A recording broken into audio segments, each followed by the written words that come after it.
Hi, eighth grade artists and families. Nice to see you. Welcome to Curriculum Night. I am Mrs. Frederick and I teach art here at Van Hoosen.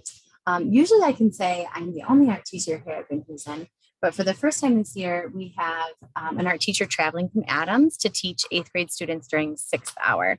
So just kind of wanted to update you and throw that out there just in case you do have friends who have art with a different art teacher at Van Hoosen. I am still here and still teaching art at Van Hoosen. So great to see you tonight. Again, welcome to Curriculum Night.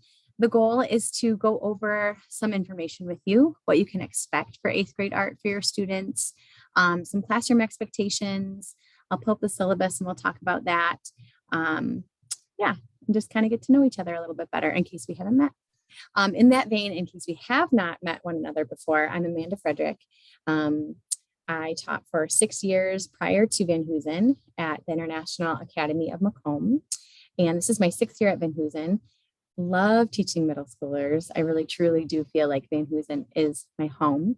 I went to Oakland University for art education and specialized in new media. So all of the online art stuff, digital design and web design, web art, digital photography, some of that stuff I get to share with your students, but mostly we do traditional studio practices, clay, drawing, painting, sculpture, all of that fun stuff.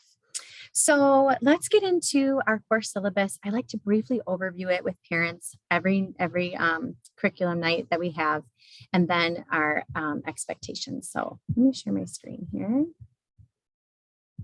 And I will pull up our syllabus. So this is our, let me move this toolbar out of the way. I haven't zoomed in a while. This is our Art 8 syllabus. So I'm not going to go through every single page.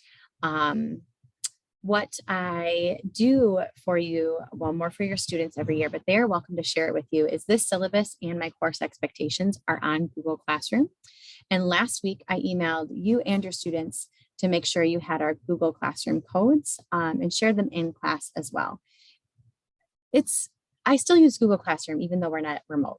I think it's a great way to stay connected, even out of school. I can post things, fun websites or updates, just things that your students might need to know, reminders, things like that. And then I have this, the course syllabus. I have my classroom expectations, which I'll go through in a second. And then I do have folders for each project we have, just in case your student is absent, they can kind of keep connected with us. So the course description here, but I love this first quote and I love sharing this with families on curriculum night too. The arts enable us to have an experience that we can have from no other source. And through such an experience to discover the range and variety of what we are capable of feeling.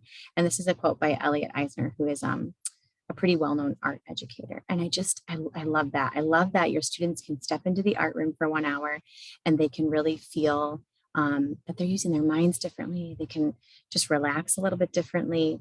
Not that the classes blow off, so to speak. You know, they'll still do hard work and we still have a lot to cover and lots of skills and techniques to build on, but it's just using our brains and our feelings and our emotions just a little bit differently. So this is the course description. You can read over this again if you would like to. It's available on Google Classroom. And actually, I'll be sending out emails to all of you with a couple links that I think are important to share. Just an article I really like. And then I'll include our syllabus in that too, just in case you want to have it and not have your student log on to Classroom to have to show you that. But eighth grade art is very drawing and painting heavy. And that might be a little scary for your student, especially if they're a first year art student and they're in eighth grade at Van Hoosen. They didn't take 6th or 7th grade art. That's okay. But I do kind of have it be more drawing and painting heavy to get them ready for the skills that they'll need should they choose to continue on at Adams. And 8th grade art is kind of advanced middle school art, right? In 6th grade, everything is very introductory, getting to know all the materials and how we use them. 7th grade art is a little bit more 3D based. And then 8th grade art, like I said, is getting those technical skills to really be up to par. So course aims and objectives, you'll see some bold or italicized words here: understand, appreciate, informed, reflective. And I do like to, in case you haven't had me as an art teacher before yet, I do really like to integrate your own thinking into your projects. We're not just like, oh, everybody's going to do the same thing and it's the same image that you're creating. It's more your feelings and your personal ideas, as well as art history and artists to kind of get you more invested in your art making as an 8th grade student. We will use these materials. I don't have specific projects that we'll do because it's always changing a little bit. I come up with new ideas or the kids want to do something or try something. So in general, drawing with pencils, charcoal, inks, pastels, maybe not so much inks and pastels, but colored pencil, watercolor, acrylic paint, and all of those wonderful things. This is just kind of my business part of my syllabus, the academic conduct, self-management. I like to pause at self-management too, because there is such a great deal of choice in the art room. And I always talk to students about being respectful and making good choices. Assessment, when I assess your students' projects or grade your students' projects, I use this standards-based criteria or approach. There are 4 standards that we go through in the art room, and here they are, A, B, C, and D.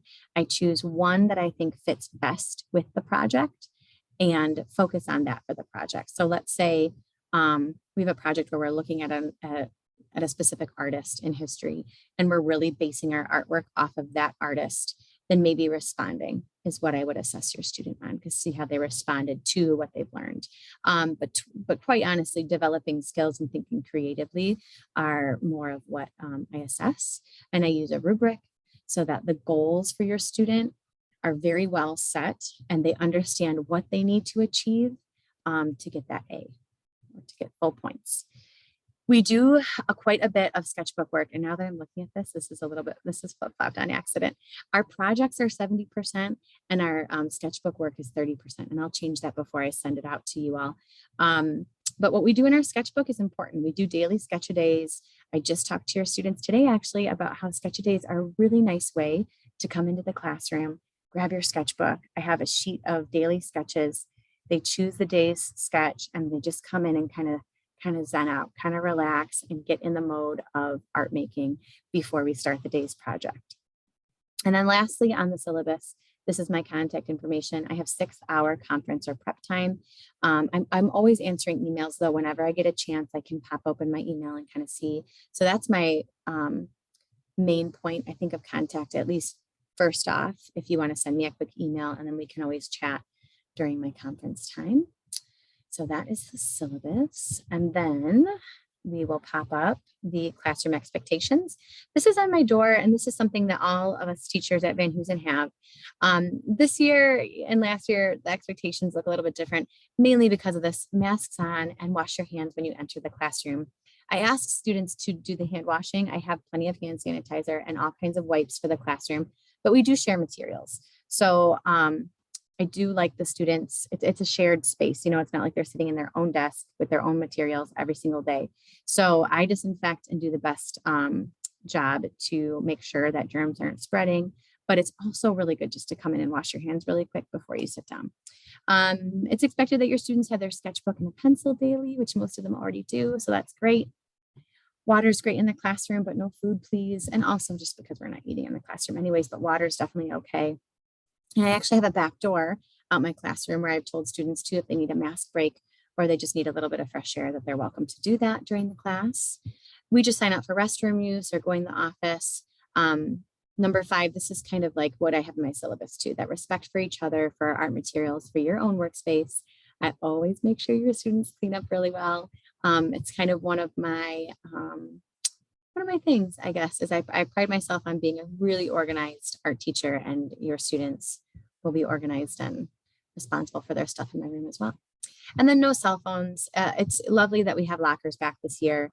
And sometimes there'll be circumstances where they'll use them, but being one-to-one with laptops now, it's really nice that we can have the laptops for like image referencing or looking at things that we might want to draw or reference instead of having to pull out the phone. So those are expected to be in your students' lockers.